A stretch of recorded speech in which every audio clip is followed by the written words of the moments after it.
The rain hammered against the reinforced windows of the Global Defense Command Center as Admiral Sarah stared at the tactical display.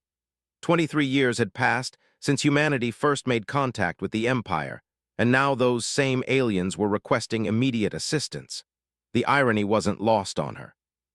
"Admiral, incoming transmission from the flagship," Lieutenant Torres announced, his voice cutting through the tension that filled the command center. Sarah nodded grimly. "Put them through." The holographic display shimmered to life, revealing the familiar crystalline features of Ambassador. This usually composed demeanor was cracked with desperation, their translucent skin flickering with nervous bioluminescence. Admiral's voice resonated through the universal translator, carrying undertones of urgency that transcended species barriers. "We require immediate humanitarian aid. The void plague has reached our core worlds." Sarah's blood ran cold. She remembered the void plague from the classified reports, a synthetic bioweapon that had been deployed against Earth decades ago during the initial invasion attempt. The same weapon that had nearly wiped out 3 billion humans before they found a cure. "Ambassador," Sarah replied carefully, "you're asking for help with a weapon your people created to destroy us." The shaman's posture was unmistakable, their head crest dimmed to a pale blue, a sign of deep regret among their species. "Admiral, we understand the bitter irony of our request. 23 years ago, my people were consumed by fear and territorial aggression. We saw humanity's rapid expansion into space as a threat to our ancient empire." Sarah walked closer to the holographic projection, studying the alien's face. She had been a young lieutenant during the first contact incident, watching in horror as dreadnoughts had appeared over Earth's major cities. The invasion lasted only 72 hours, but the scars ran deep. "Your people deployed the void plague against our civilian populations," Sarah said, her voice steady but cold. "Mumbai, New Tokyo, New Geneva, 3 billion dead in a matter of weeks." "Yes," admitted, their voice barely above a whisper.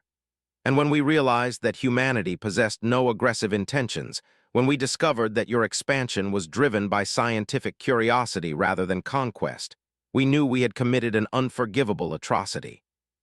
The command center fell silent except for the quiet hum of electronics and the distant rumble of thunder outside. Sarah remembered those dark months when Earth's hospitals overflowed with the dying, when entire city districts were quarantined, when children couldn't play outside because the very air might kill them. But she also remembered what came after. "Your people completely," she said. "No communication, no contact for 2 decades. We thought you had written us off as a failed experiment." His head crest fluttered with what Sarah had learned to recognize as nervous anxiety. "We in shame, Admiral. The Empress decreed that humanity should be left to develop without our interference. It was penance. And now the weapon you created to kill us is killing you instead." "The plague mutated," explained, their image flickering as the transmission struggled against some kind of interference. "Our scientists believe it was exposed to cosmic radiation during transport between star systems. It evolved beyond our original parameters, beyond our ability to control or cure." Sarah turned to her tactical officer. "Commander Park, what's the status of our medical research fleets?" Commander Park, a veteran of the plague years himself, consulted his display. "We have 12 fully equipped hospital ships in the system, Admiral, each one capable of treating 10,000 patients simultaneously. Doctor's team also completed the universal vaccine protocols last month." The universal vaccine. Sarah almost smiled at the irony. Humanity had spent 20 years perfecting a cure that would work not just on humans, but on any carbon-based life form that might encounter the void plague. They had done it not out of altruism, but out of fear that the weapon might mutate and return to haunt them. "How many of your people are infected?" Sarah asked.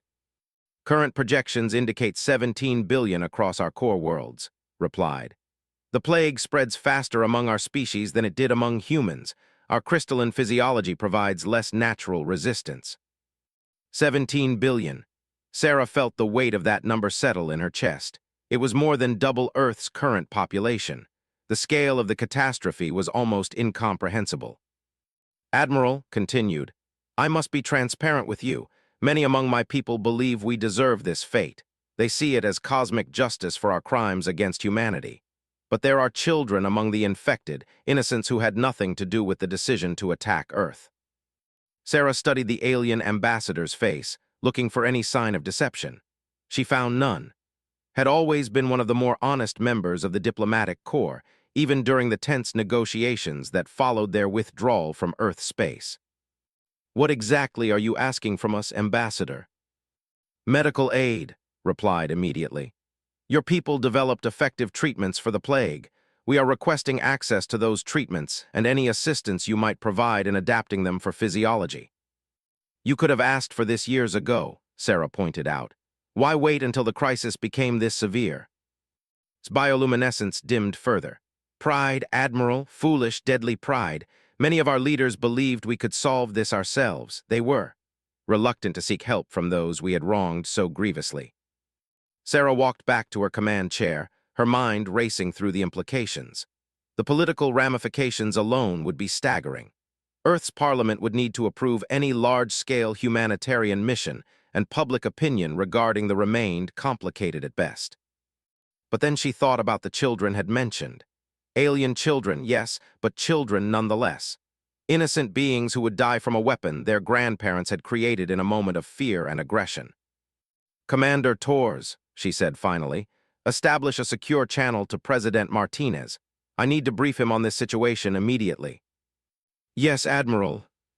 Sarah turned back to the holographic ambassador. "I cannot make promises about what my government will decide, but I will personally recommend that we provide assistance." The relief that washed over the aliens' features was almost palpable. Their crystalline skin brightened noticeably, cycling through shades of blue and green that Sarah had learned indicated profound gratitude. "Admiral, if humanity chooses to help us, we will not forget this kindness. The Empire will stand as your eternal ally." "That's not why we would do it," Sarah replied. "If we help you, it will be because it's the right thing to do, nothing more, nothing less." After the transmission ended, Sarah stood alone in the command center for several minutes, staring out at the storm-lashed landscape beyond the windows. Lightning illuminated the countryside in brief, brilliant flashes, revealing the memorial gardens that had been planted in honor of the plague victims. Commander Park approached carefully. "Admiral, what are your thoughts?" Sarah continued watching the storm. 23 years ago, they tried to wipe us out with that plague. Now it's killing them instead. Poetic justice, some might say. "Maybe," Sarah turned to face her second-in-command. "But justice that kills 17 billion innocents isn't justice at all. It's just more tragedy piled on top of the original crime." "You really think we should help them?" Sarah walked to the memorial wall where the names of plague victims were etched in black marble. Her own brother's name was there, halfway down the third panel. Thomas, age 16, died in the Mumbai outbreak. "I think," she said slowly, "that we have an opportunity to prove something important about humanity, that we can be better than our worst impulses, that we can choose compassion over revenge." "The Parliament won't see it that way," Park warned. "Senator Richardson has been pushing for military expansion specifically to guard against another attack. This news will only fuel his rhetoric." Sarah nodded grimly.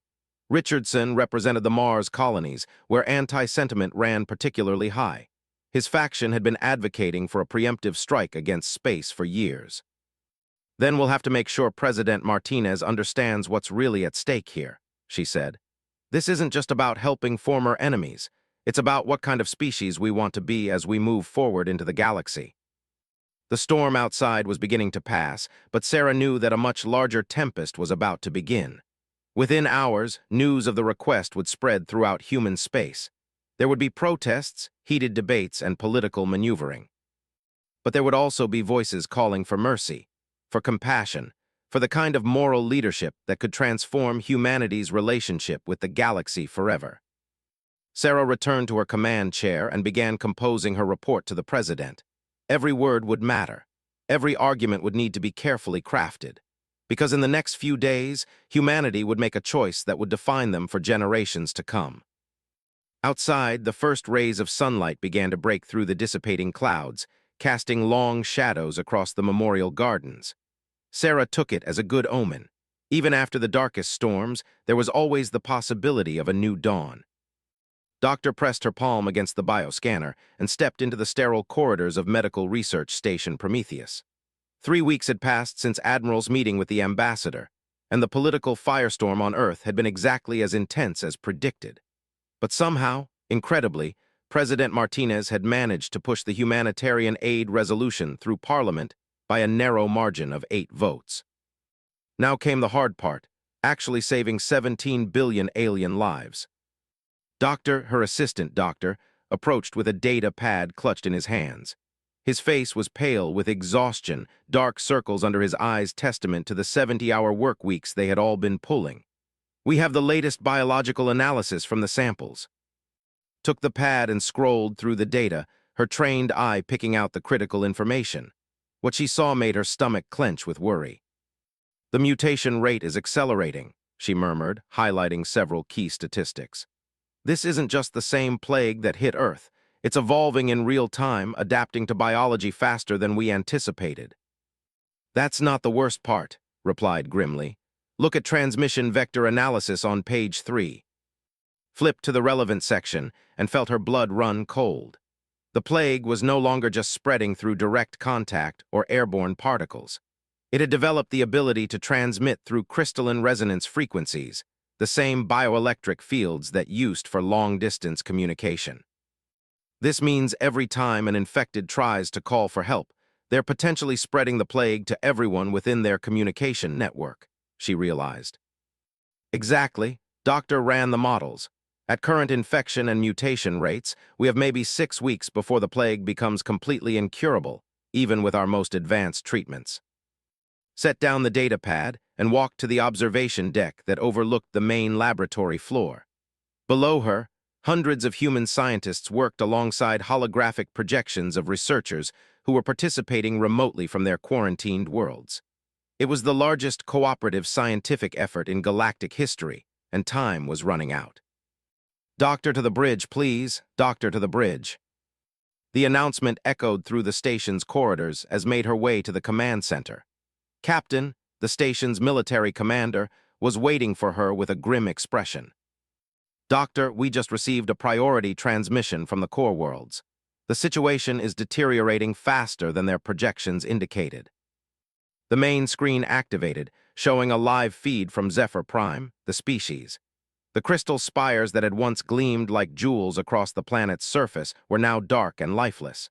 Streets that should have been filled with millions of citizens were eerily empty. Ambassador appeared on screen, but he looked dramatically different from their last conversation. His crystalline skin had lost much of its natural luminescence, taking on a sickly gray pallor that recognized from the advanced stages of plague infection.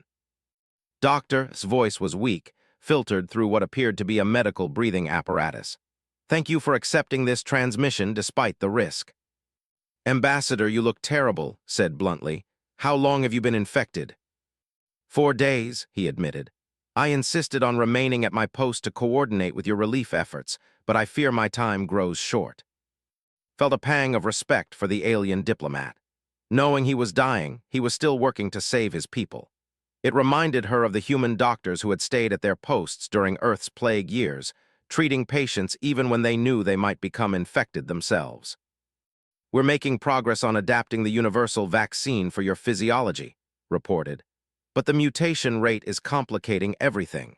Each time we think we have a solution, the plague evolves beyond our treatment parameters." "Doctor, there is something else you must know," said, his voice growing even weaker. "The plague has spread beyond our core worlds. 3 days ago, we detected infected ships entering the space lanes near the colonies." His heart skipped a beat. There were another species that humanity had made contact with, peaceful traders who had become valuable allies. If the plague spread to their worlds. "How many species could be at risk?" she asked. "Conservative estimates suggest 12 different species within our regular trade networks," replied. "If the plague continues to mutate and adapt, it could theoretically infect any carbon-based life form in the galaxy." Captain stepped forward. "Ambassador, are you saying this could become a galaxy-wide pandemic?" "That is our fear, yes. The weapon we created to destroy humanity may end up destroying all intelligent life in this region of space." Closed her eyes and took a deep breath. The weight of responsibility was crushing. Not just 17 billion, but potentially hundreds of billions of beings across dozens of worlds. Doctor continued, "There is one more thing. Our scientists have discovered something about the original plague that was never documented in your research files. What do you mean? The plague was not designed just to kill. It was designed to learn. Each time it infects a new host, it records genetic information and stores it in crystalline memory structures embedded within the viral shell. Felt a chill run down her spine. You're saying it's been collecting biological data from every species it has infected. Yes, and more disturbing still, our analysis suggests the plague is using this information to enhance its own evolution. It is becoming more effective at killing each species it encounters by studying their biological weaknesses. The implications hit like a physical blow. The plague wasn't just a weapon anymore. It had become something far worse, a learning, evolving entity that grew stronger with every life it claimed. "Ambassador," she said urgently, "I need you to transmit all of your research data on these memory structures immediately. If we can understand how the plague is storing and using genetic information, we might be able to disrupt that process." "Already prepared for transmission, Doctor. But I must warn you, the data is extensive, and some of it is encrypted using biocodes that your systems may not be able to interpret. We'll figure it out, send everything." Over the next several hours, worked with her team to process the incoming data. What they discovered was both horrifying and fascinating. The plague had essentially become a biological computer, using crystalline structures to store and analyze genetic information from every species it encountered. "It's like a viral library," Doctor observed, studying the molecular diagrams on his screen. "Every infection adds new data to its knowledge base." Which explains why it's been able to adapt so quickly to physiology, realized. It already had 20 years of human genetic data to work with. When it encountered it was able to cross-reference their biology with ours and develop more effective attack vectors. Dr. Sarah, the station's chief geneticist, looked up from her workstation with excitement. "I think I found something. Look at this molecular structure here." She highlighted a section of the plague's genetic code. "This crystalline memory system has a critical vulnerability." Hurried over to examine's findings. "What kind of vulnerability?" "The memory crystals can only store information in specific quantum states. If we can create a cascade resonance failure in their quantum matrix, we could potentially wipe the plague's entire memory store." "Would that cure the infected?" "No, but it would reset the plague back to its original Earth variant form, something we already know how to treat." Felt a spark of hope for the first time in weeks. "How do we create this cascade resonance?" "We would need to synthesize a specific quantum frequency and deliver it directly to infected individuals. The frequency would need to be precisely calibrated for crystalline structures, which means we need technology to create it," finished. She turned back to the screen where was still waiting, his condition visibly deteriorating even in the short time they had been speaking. "Ambassador, Doctor believes she has found a way to disrupt the plague's memory systems, but we need access to quantum resonance technology." His eyes brightened slightly, his first sign of hope in days. "What specifically do you require?" "Portable quantum resonance generators, capable of producing frequencies in the crystalline harmonic range. How quickly could your people manufacture them?" "Under normal circumstances, several months, but these are not normal circumstances." Paused, consulting with someone off-screen. "Doctor, I am authorizing the release of our most advanced military technologies to your team. Quantum resonance generators are typically restricted to our defense forces, but given the circumstances." "How long to manufacture them?" "If we repurpose existing military equipment, perhaps 2 weeks. But doctor, you must understand that once we begin manufacturing these devices, our people will be working in increasingly dangerous conditions. Many of our engineers are already infected." Nodded grimly.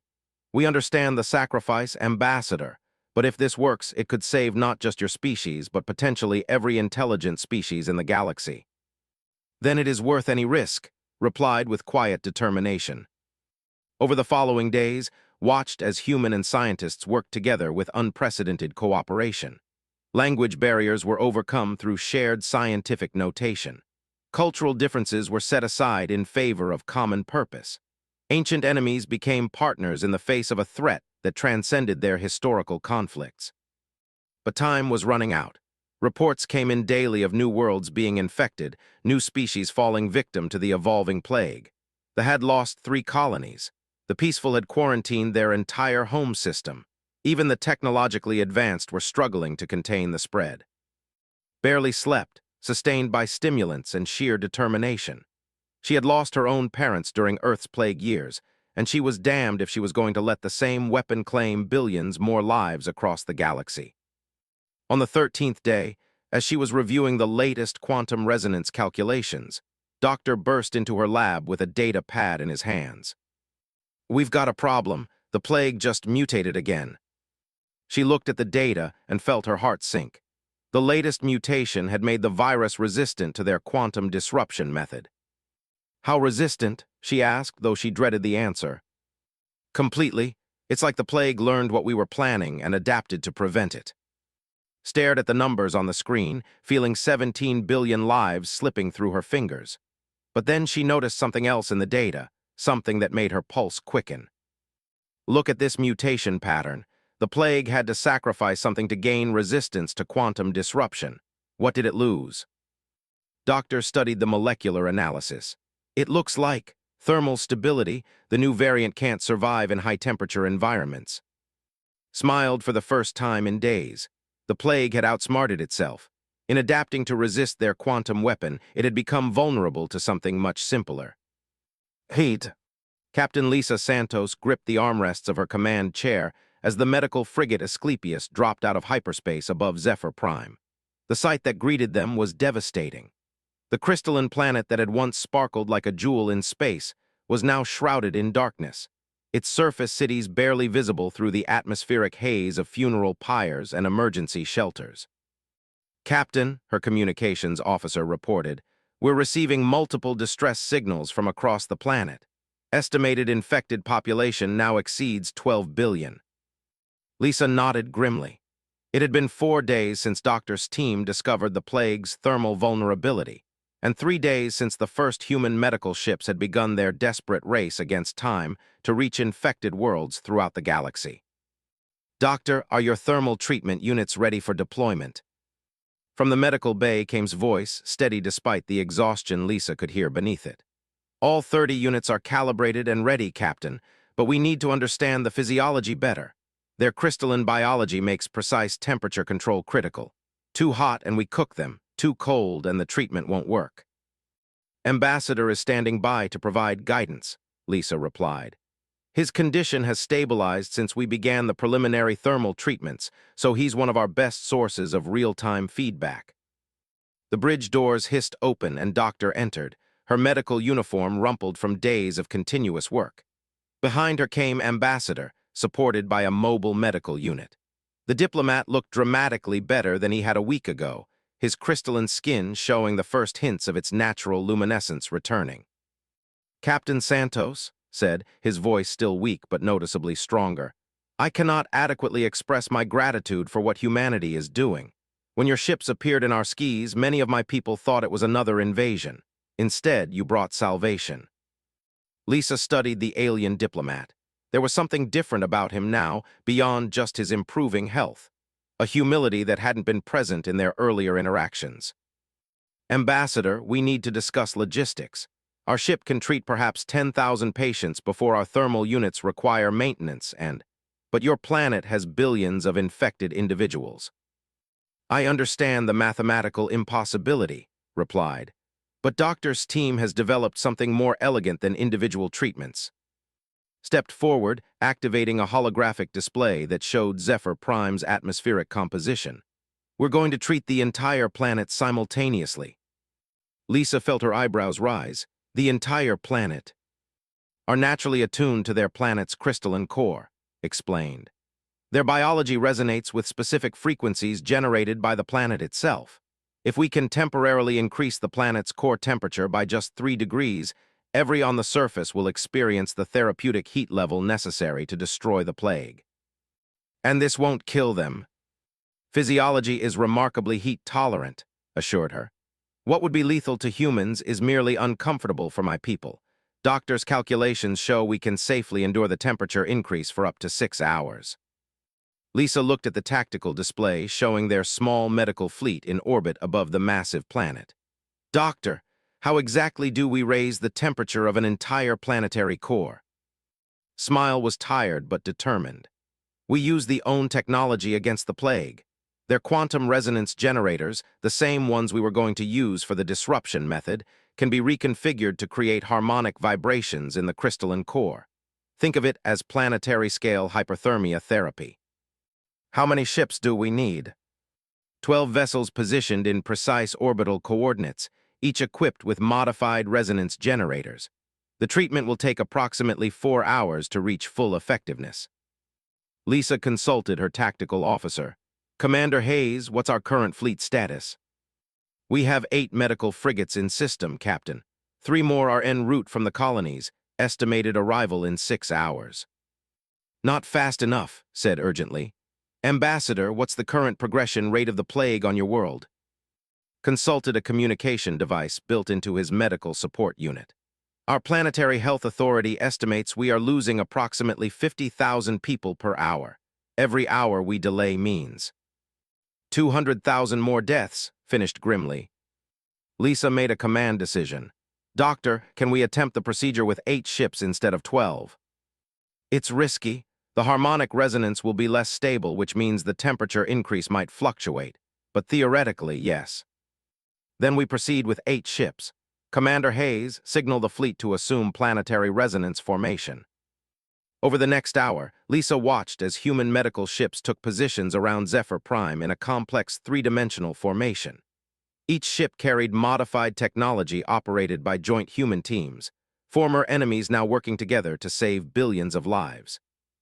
All ships report ready, Captain, Commander Hayes announced. Doctor, initiate planetary thermal treatment. The space around Zephyr Prime began to shimmer as 8 ships simultaneously activated their quantum resonance generators. The effect was invisible to the naked eye, but the sensor displays showed massive harmonic waves penetrating deep into the planet's crystalline structure. Core temperature rising, reported from her monitoring station, 0.5 degrees and climbing steadily. On the main screen, they could see the effects beginning to manifest on the planet's surface. The atmospheric haze was shifting, swirling in patterns that followed the resonance waves. City lights that had been dim or dark for weeks began to brighten as power systems came back online. Temperature at 2 degrees above baseline, announced. Physiology readings are within acceptable parameters.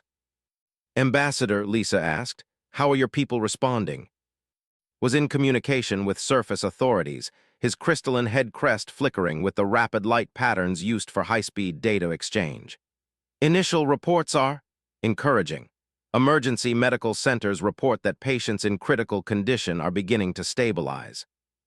3 degrees above baseline, called out. We've reached therapeutic temperature, beginning 4-hour treatment cycle. For the next 4 hours, Lisa watched humanity perform what might have been the largest medical intervention in galactic history. 8 human ships, working with technology provided by former enemies, treated an entire planet's population simultaneously. The transformation was remarkable to witness. As the hours passed, more city lights came online. Communications traffic from the planet increased exponentially as who had been too sick to speak began reaching out to family members. The atmospheric haze began to clear as industrial systems that had been shut down due to workforce illness slowly resumed operation. Captain, her communications officer reported excitedly, we're receiving transmission from the colonies.